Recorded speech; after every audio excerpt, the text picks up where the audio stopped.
Alright guys, hey, thanks for joining me. It is clean out the bin day. So we got some 18 and 19 corn left in the silo. And it's time to clean it out to make room for all the rye. So Brandon's coming over with the beautiful Pete today. Burnett Dairy is right down the road. Check them out on Facebook. Their creamery does 30 million pounds of cheeses a year. There's many companies out there that they make the cheese for other companies' labels, but they had a major fire the other day, lots of damage, nobody got hurt, which is great news.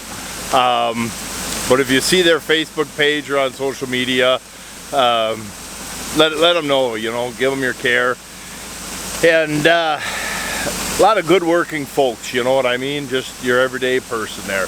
But it's less than an hour round trip, so we can run 2 loads over there. So I'm going to fill the buggy, so it's a half hour faster for him to just back in the driveway and I just boop, unload the buggy on him and then he's gone, versus trying to come in the driveway, back up by the barn, and then wait underneath that auger to fill up. So a tremendously faster turnaround time for him in and out of the yard. And so we're going to send 2 loads to Burnett, and then we're going to run 2 loads to the cities. And yeah, I used a vacation day for today to try and get this stuff done. I was supposed to, Lauren Steinledge invited me down to his event going on, but we got so much to do here to get ready that I did not go to that. I just stayed here at the farm. I got a bunch of bales. I already got the first 80 bales of straw rolled up. A whole bunch of other chores I got done here. And so yeah, it is what it is, you know, you keep moving. But yeah, so we'll just fill them up and go from there.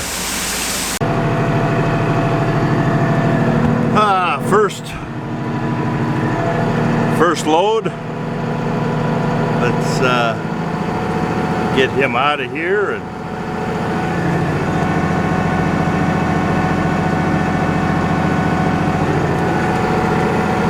then I'll get refilling.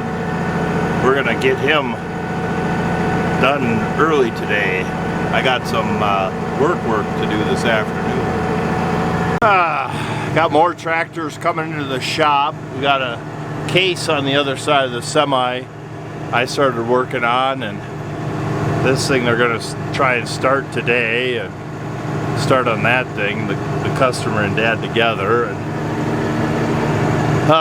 he's turned down a pile of work, and we got a couple more lined up on the side here. Yeah, just never ends. Well, we got the rich man shovel, or power sweep as other people call it, running inside. You know, can I just say, them little powerhouse, that's the second one I got. So I got a little one and then this 1100 or 11,000 watt. And so far I have had such tremendous luck with them. But yeah.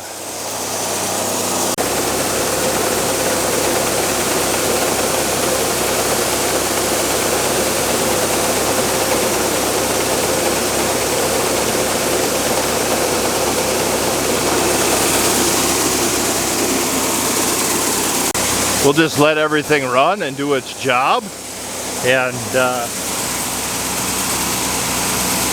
we're going to be one side or the other of a full truck, you know, either just shy of a full truck or just over a full truck. But I'm thinking we're going to be shy of a full truck, but whatever, it is what it is, and we'll see how it all turns out.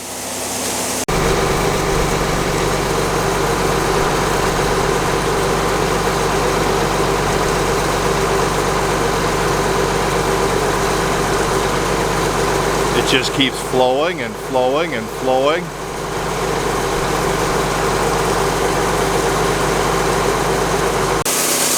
I I got the wagon under there. We'll get the rest of this cleaned out.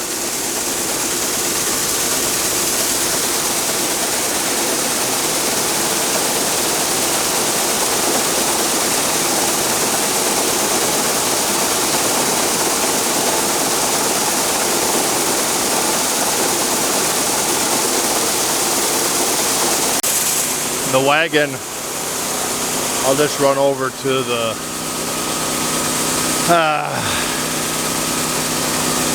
I got both places are equal distance, so I'll pick one of them.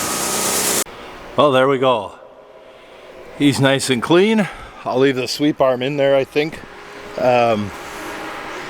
because we're just gonna fill it with rye. And then as soon as I get prices and let it sit on air, you know, the rye has to sit on air for several days while I arrange trucking and figure stuff out to get rid of the rye. And then we'll empty it again of the rye and get ready for corn. All right, taking the grain cart. That's that guy behind me. In case you didn't believe me, there it is. Them are cows out there, that's cows. Drop this off at the rye field so I can calibrate the yield monitor again, or keep fine tuning it. We'll get the wheat wands down on the head, see if I can get the head to follow the ground like it's supposed to, and see if we can't start cutting a little closer to the ground and make more bales to the acre.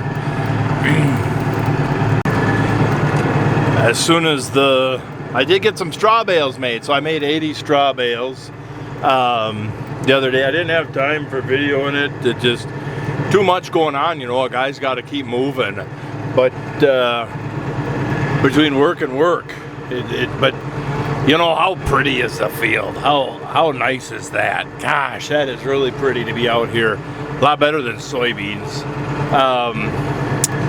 But as soon as we get these bales off, then we'll take the mulch master and dust up these headlands. So these headlands are smooth. For the most part, the field's pretty smooth going with traffic, but on the headland, because of several years of turning, and then one time I had the row cleaners too aggressive and they were rigid, and they drug in here and gouged this headland. But whatever, we'll get the headlands, all the headlands of this field cleaned up and smoothed up. And then we'll get out here with the drill and the alfalfa and grass mix and get her going for the next crop. All right, so this is looking good. Everything's going good. I still got to move the auger back at the farm from the crop store back to the little bin.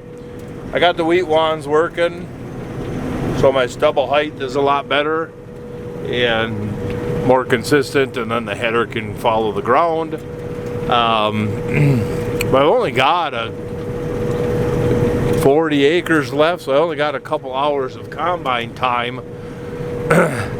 So by the time I get more calibration done and go get the 40/20 with the wagon, walk home and get that, boy, I'll be almost done with the field by the time I fill the 40/20 and the grain cart. And so I might just try and go this evening and see if I can't finish it, and then unload everything and kind of have a late evening. I don't know, or maybe I'll quit a little early. But one thing I do need to do is get the moldboard plow and plow this ditch in. Kind of take some of that harshness out of the ditch now that we no longer have much runoff.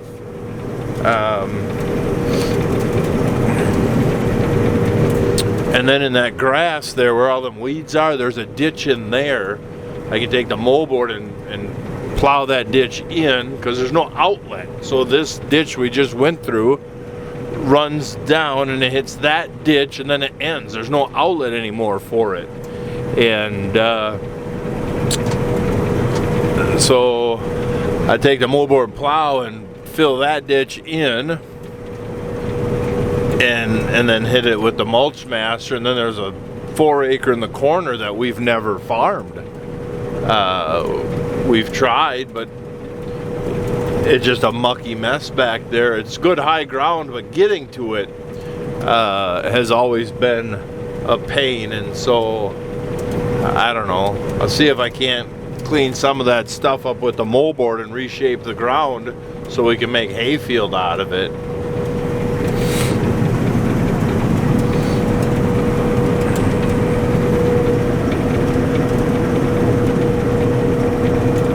That's gonna be some nice baling.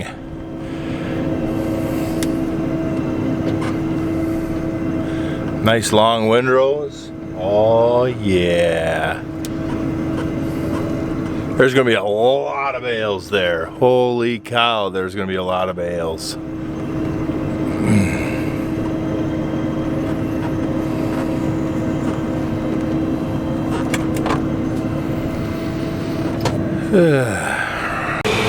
Well, I got the grain cart full by doing calibrations. Now that we're getting close on calibration, I'll finish that field with the wagons, and we'll get over to West Rock. And West Rock will have to use the grain cart anyhow as kind of the surge bin to keep up. So I just haul a wagon with the truck.